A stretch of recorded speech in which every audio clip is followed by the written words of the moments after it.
For weeks, the palace buzzed with quiet confusion. Catherine had vanished from public life, and behind closed doors, her silence spoke louder than any royal decree. No one dared to ask, not even William. But something was brewing, something final. When whispers turned into worried glances, it became clear Catherine was preparing to make the most consequential decision of her life.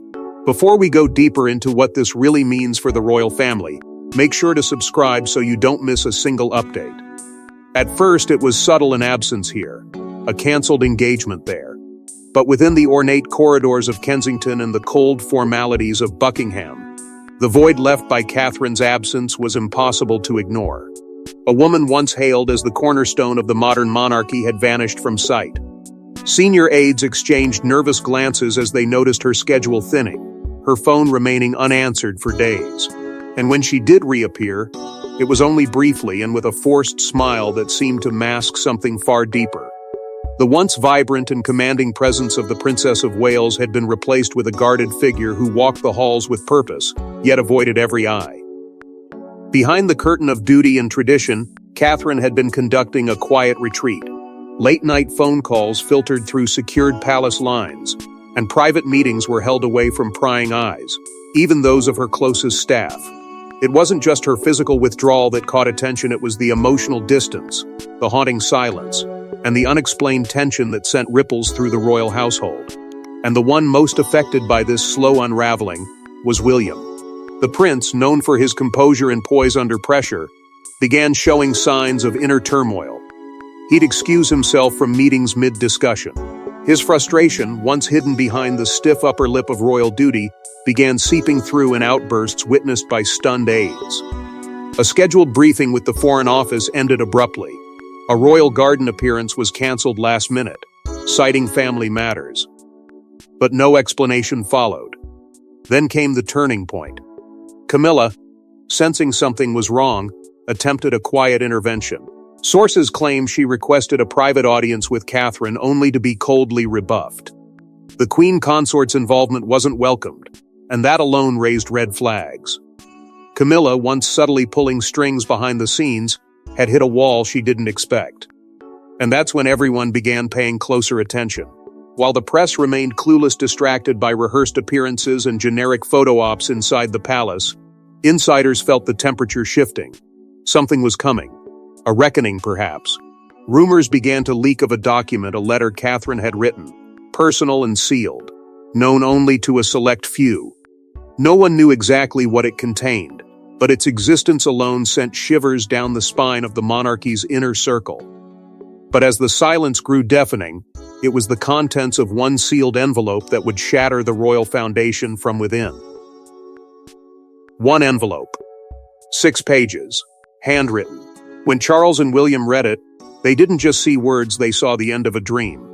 Catherine's decision wasn't just personal. It was political, symbolic, and irreversible. It was a goodbye wrapped in finality, and it landed like a thunderclap at the heart of the monarchy. The letter wasn't handed over in person. It was delivered quietly, placed on Charles's desk by a trusted aide who refused to speak a word.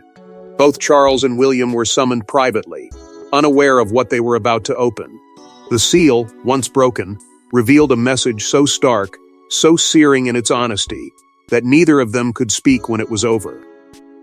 Catherine had made a decision, and this time, there was no room for negotiation. She was stepping away, not temporarily, not symbolically, permanently. The carefully worded lines didn't tremble, they struck with clarity. Her days of smiling through protocol, of carrying the weight of the crown's future on her back, were over. Her reasons were impossible to dismiss. Emotional exhaustion. Isolation masked behind royal glamour. The suffocating weight of obligation wrapped in centuries of expectation. Catherine didn't just resign from royal duties, she exposed the cracks that had been widening beneath the monarchy's pristine facade for years. Her words carried a quiet fury. She described a palace that had turned into a prison, where duty had erased identity, and where speaking her truth had become a risk too dangerous to take. She wrote of promises broken, of late nights spent questioning her purpose, and of watching her family become symbols instead of human beings. The betrayal wasn't loud, but it was constant, and it chipped away at her until there was nothing left to give. But it was her words about the children that turned the letter into something more than personal. In the final pages, Catherine turned to George, Charlotte, and Louis not as royal heirs, but as children. Innocent. Vulnerable. She wrote of her hope that they could grow up beyond the confines of titles and televised smiles, that they could live without being defined by the firm or groomed for a life they never chose. Her decision wasn't just a retreat, it was a declaration. She would no longer allow the monarchy to dictate the shape of her family's future. William was the first to speak, but his voice cracked before a full sentence could form. He stood, paced, then collapsed into the same chair he had once occupied during his mother's funeral briefings. The pain wasn't just about losing Catherine in public, it was about realizing she had reached this point without telling him first. A decision this massive made in silence. What did that say about how distant they'd become? Charles didn't speak at all. He simply left. Palace insiders would later say he disappeared into one of his private retreats and wasn't seen until the next morning. One staff member said they heard him crying raw, unfiltered grief echoing through stone walls. And while the ink on her words had barely dried, their impact unleashed a storm of grief, rage, and desperation behind the palace gates. He was always composed, always prepared. But not for this. When William realized Catherine was truly walking away from him, from duty, from destiny, he lost control. The prince who was born to lead now found himself broken, grasping for the one thing he couldn't command, her heart. The moment William finished reading Catherine's letter, the air in the room shifted. What started as disbelief swiftly twisted into desperation. He refused to accept what was written, refused to believe she would leave him like this, with only a letter as explanation. He stormed out, demanding aides find her immediately. But she had vanished behind a fortress of silence. Her security detail had been instructed to give no updates. Her personal staff had gone quiet. No messages, no replies, nothing. William, once in control of every moving part of the royal machine, now stood powerless in the face of a woman's quiet rebellion. His desperation turned into rage. Inside his private quarters, reports say the tension exploded. A loud crash echoed through the palace wing, a shattered glass, a punched wall. For a man raised to restrain emotion, this was catastrophic unraveling. And as the fury ebbed, the pain took over. The palace that had once felt like a future home now suffocated him. He sat alone for hours, replaying memories he couldn't erase. Their wedding day, the birth of George, the tearful nights after public appearances, when Catherine confided her fears he had heard her, but never truly listened. And now, those moments played like a requiem for a marriage collapsing under centuries of duty. But it wasn't just heartbreak, it was betrayal. William began connecting dots, and the image it painted sent a new wave of fury coursing through him. There were figures within the firm's senior royals and advisors who had always questioned Catherine's modern touch, her increasing popularity, her quiet strength. William believed those voices had pushed her to the edge, planting seeds of doubt and feeding the machine that ultimately drove her out. He blamed them. He blamed himself. And he blamed a system too rigid to adapt. For 2 days, William shut the world out. No briefings. No public appearances. Not even his children saw him. The weight of Catherine's decision hollowed him. The staff said they heard pacing, furious scribbling, followed by the sound of pages being ripped apart. He tried over and over again to write to her, to respond, to find the right words that might undo this fracture. But every version ended in failure. Every attempt collapsed under the gravity of emotion that no royal training could prepare him for. Yet as William spiraled, it was Charles who shocked everyone with his reaction, a rare human breakdown that exposed decades of hidden pain. He's worn the crown with pride, but in that moment, King Charles wasn't a monarch. He was a father, a grandfather, and a man who just realized the House of Windsor was cracking again from the inside. His tears weren't just for Catherine. They were for Diana, for the past, for everything he couldn't control. As William collapsed into despair, Charles quietly disappeared. No statement, no anger, no demands, just absence. The monarch known for calculated calm and royal stoicism retreated into the one place where power held no meaning, the private chapel tucked away from the palace's polished fade. There, stripped of cameras and court, he finally let go.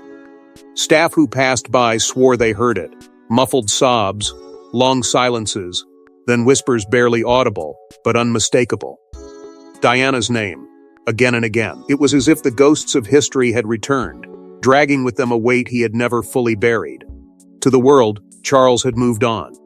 But now, facing Catherine's exit and the unraveling of yet another woman from the throne's grip, the past clawed its way back to the surface. When he emerged, hours later, his face betrayed him. Camilla approached, steady, ready to manage the fallout, but Charles, shaken and hollow, said only 7 words. "We've lost her. Just like we lost Diana." And that comparison, that raw confession, chilled everyone who heard it. It wasn't just the loss of a future queen. It was the resurrection of every failure that had haunted the monarchy for decades. A second woman had walked away. And this time, there was no scandal to blame, just truth. Painful, unavoidable truth. Charles couldn't ignore the public reaction that would surely follow. The monarchy was already walking on fractured ice. The departure of Meghan had left scars. But this was different.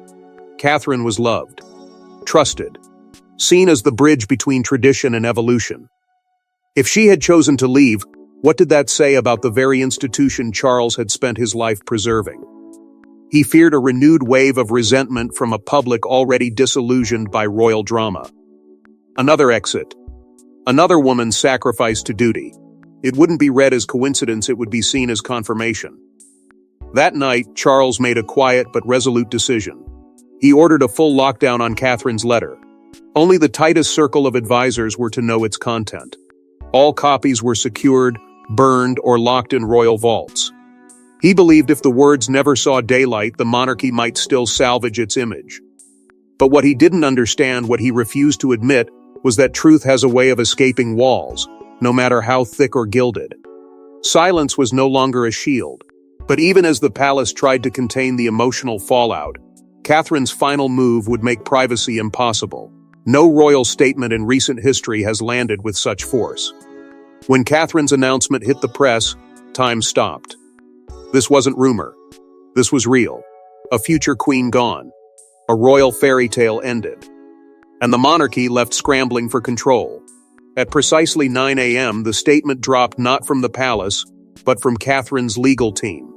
That alone was a message. This was her voice, unfiltered, uncompromised. No royal seal, no carefully edited press release. Just truth. Her words were deliberate and unwavering. She was stepping away from royal life permanently, not temporarily, not for health or retreat, permanently. The letter wasn't just a resignation, it was a declaration of independence. Catherine thanked the public for their love, their kindness, and their years of unwavering support. But she made it clear her role in the institution was no longer compatible with her peace of mind or the future she envisioned for her family. She didn't lash out. She didn't name names. But between the lines, there was no mistaking the undercurrent of exhaustion and quiet defiance. She spoke of wanting to live a life grounded in authenticity, surrounded by the laughter of her children and the silence of personal freedom. She wrote of being grateful, but also being human. It was poetic, heartbreaking, and it left no room for speculation. The message was final. She was gone. Within minutes, the media exploded. Royal correspondents scrambled to verify what seemed unthinkable just hours before. But it was already everywhere. Royal Exit 2.0 dominated front pages from London to Los Angeles. Networks canceled scheduled programming to broadcast round-the-clock coverage. Commentators, biographers, and former palace insiders offered theories, timelines, and thinly veiled blame. Was it Charles? Camilla? The firm itself? Theories ran wild, but the truth was already public. Catherine had left because she'd had enough. Behind the palace walls, there was fury. The press office had no warning. Senior officials were blindsided. Even William hadn't been told that the statement would go public that morning. Once again, he had to watch his world shift in real time. And as the cameras camped outside palace gates and social media became a battlefield of outrage, sympathy, and disbelief, one question echoed louder than the rest. What's next? Whispers of a possible memoir started almost instantly. Anonymous sources claimed she had been approached by publishers for years. Now, the offers were pouring in. There were also reports of a private interview in the works, something deeply personal, raw, perhaps even filmed already. An Oprah-style special, whispered one insider. If it existed, the palace had no control over it. Catherine was no longer operating within their walls, and that terrified them. But amid the chaos and heartbreak, not every royal felt blindsided. Not every royal felt regret. Because while the monarchy braced for a second reckoning, one figure was already making moves behind closed doors, watching, calculating, and ready to reclaim the spotlight she never quite let go of. And as the world absorbed the shock, one royal in particular wasn't mourning, she was preparing to capitalize. While others cried, she calculated. Queen Camilla saw opportunity where others saw crisis. With Catherine out, the future was malleable, and Camilla was ready to mold it. But her quiet maneuvering would not go unnoticed or unchallenged.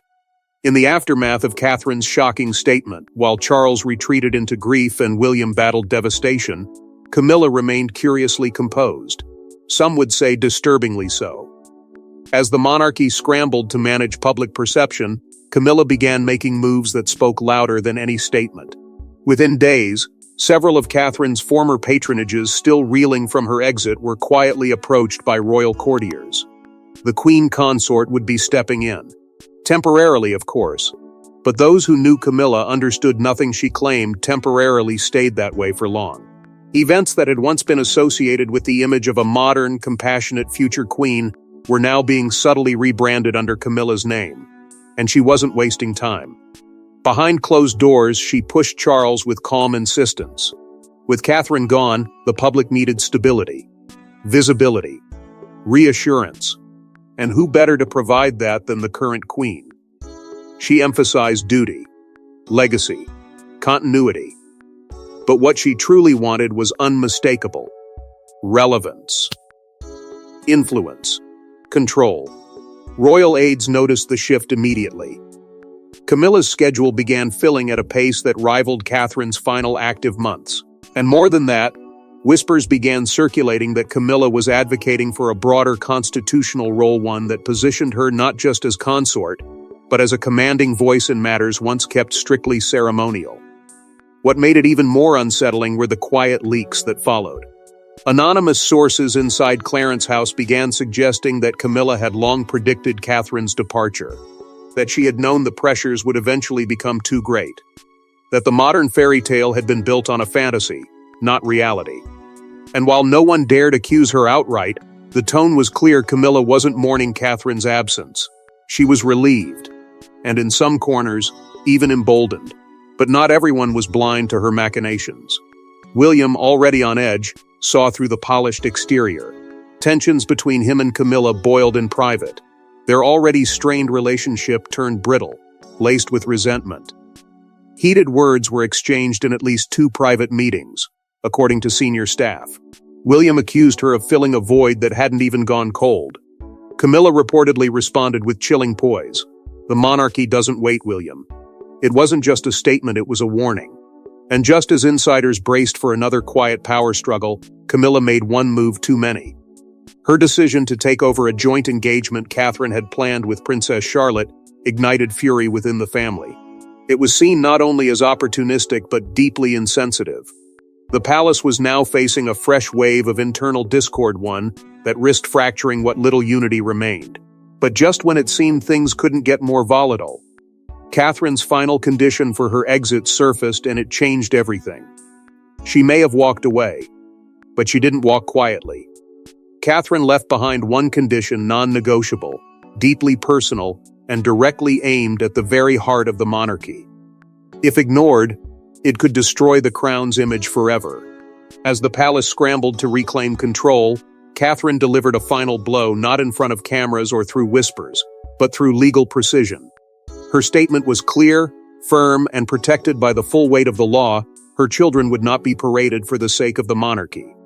She would not allow George, Charlotte, or Louis to become pawns in the crown's long game of legacy and loyalty. Charlotte and Louis, specifically, were to be exempt from future royal obligations. No more appearances for public appeasement.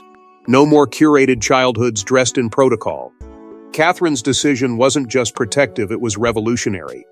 A future queen had not only walked away from the firm, but demanded that the institution loosen its grip on the next generation. The impact inside the palace was immediate and seismic. William, already fragile, was thrust into an impossible position. As a father, he understood her demand. He had watched his children slowly pulled into a world they never chose. But as heir to the throne, he knew the implications. A shrinking royal family, a weakened public presence, and the glaring message that even his own wife didn't believe in the system they were upholding. He was torn between the love of his children and the expectations of an entire nation. Every angle hurt. Every choice had consequences. Charles, meanwhile, was enraged but not entirely surprised. He had feared something like this would come. To him, Catherine's request wasn't a boundary, it was an attack on the future. A monarchy, in his eyes, could not survive without visibility. And that visibility had always come at the expense of its youngest heirs. If Charlotte and Louis were removed from that equation, what did that mean for continuity? For tradition? For control? But even as his fury simmered, he knew there was little room to maneuver. Catherine wasn't bluffing. Behind closed doors, her team presented a chilling ultimatum: violate this condition, and she would take the matter to court. Not quietly, not diplomatically, publicly. And the palace, still reeling from her exit, knew they couldn't survive another media storm centered around child exploitation. The risk wasn't just legal, it was reputational. A mother fighting for her children against the institution she once served was a narrative the monarchy would not win.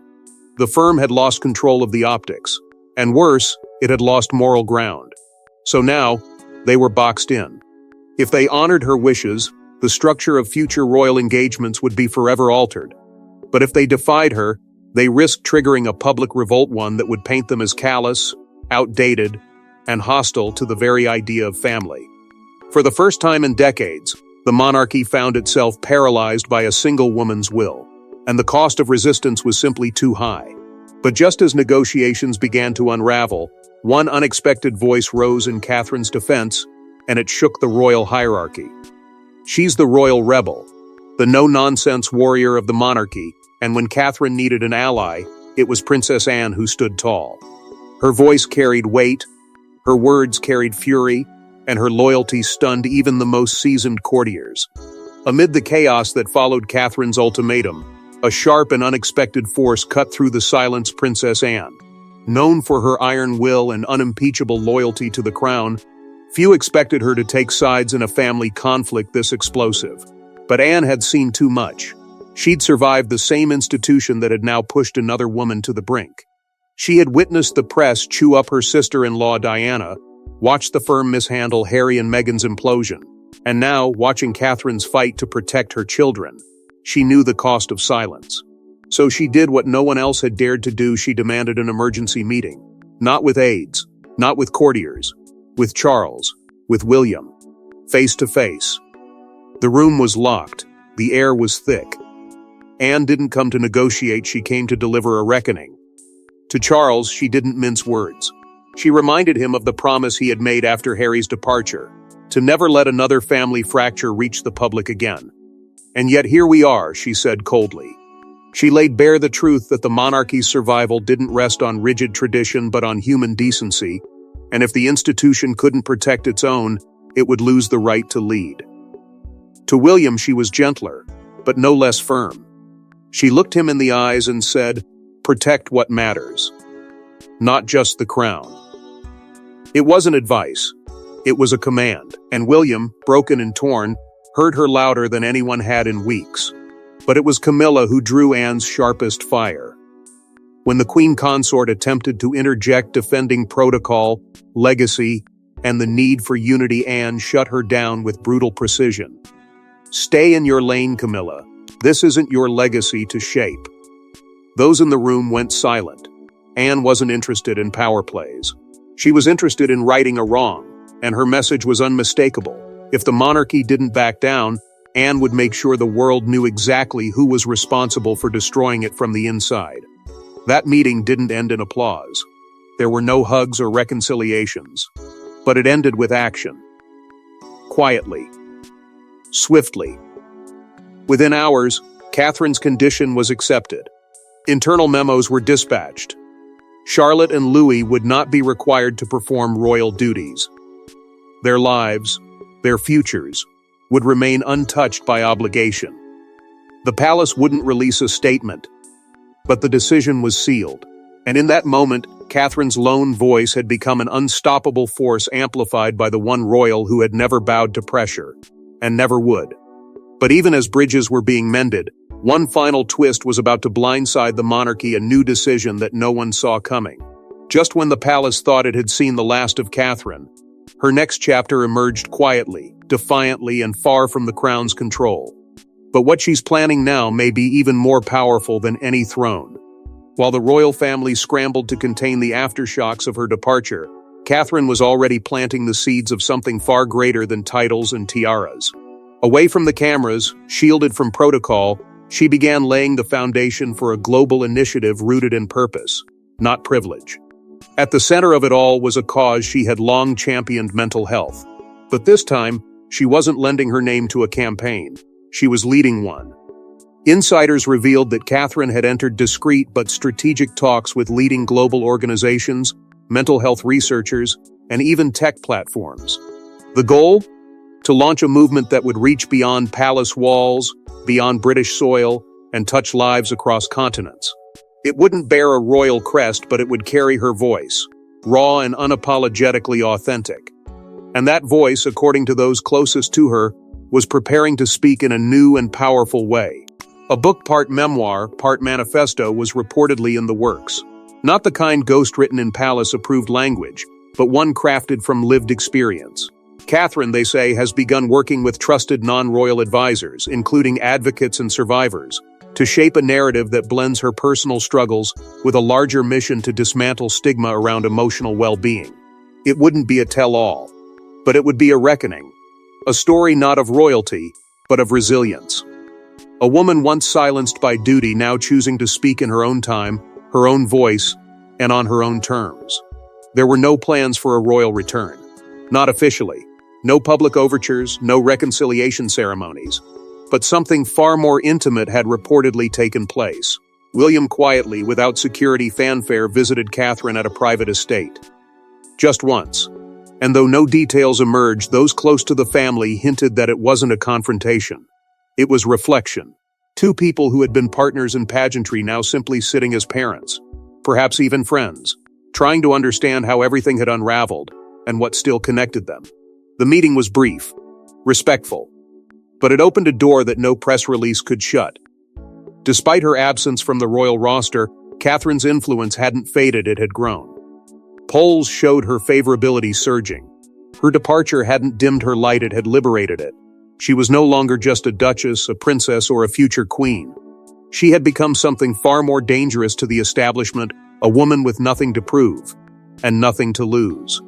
A symbol not of monarchy but of modernity.